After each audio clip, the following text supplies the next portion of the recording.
I want to also bring in right now White House Domestic Policy Director Joe Grogan. Joe, so first let's start with the stock market, because President Trump obviously loves the action in the stock market. He talks about it a lot. It's had an amazing year this year, particularly NASDAQ, but all of the major industries. Where do you rank that amongst his accomplishments? Well, you see it, the policies from his first couple of years really coming into fruition with the way the economy is doing and the stock market just at record highs across the board.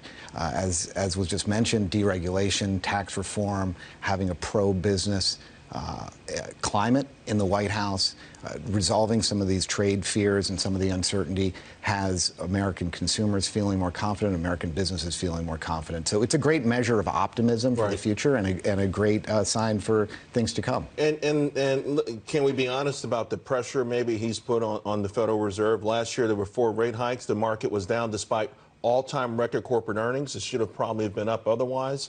This year the Fed has seen the light. They've cut rates 3 times. That certainly has helped to play a role to allow those other things to work out better. Well, you may know better than me what to tease out the most and how each positive development is playing. But we have a president who wants Americans to do well, wants American business and American workers to do well.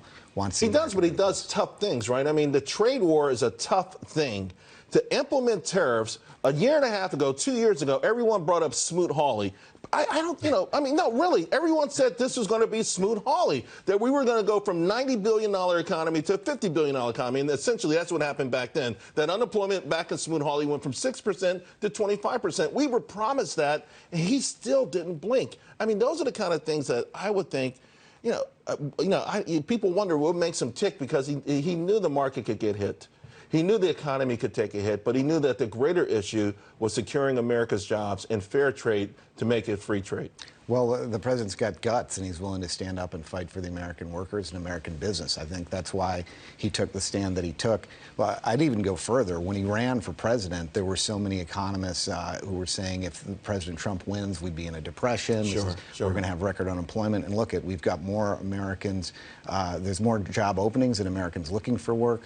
3.5% unemployment, record unemployment among African Americans, Hispanic Americans, women, Americans with disabilities, female entrepreneurship through the roof. I mean, the economy's really Wages are through the roof, and people are coming back to the labor force. I do want to ask you, looking ahead, right, because Capitol Hill busy with impeachment.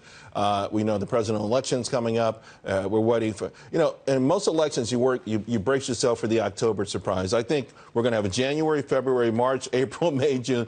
I think there's going to be all kinds of stuff out there, because most of this year was negative speculation, not even news events.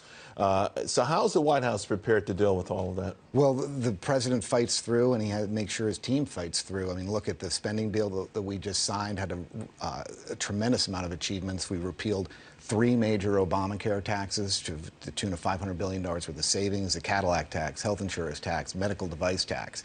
That's on top of the individual mandate getting repealed in tax reform, and a whole bunch of efforts to get veterans better care in there, improve mental health. So even in the context of impeachment, this president is hitting the ball out of the park. Joe, though, you got to let us know when you come back what the White House is going to do about our debt. All right, some great things, but that is like the sword of Damocles. Larry Kudlow. That's like the sword of Damocles. We want to know about that next. Thank you very much. Appreciate it.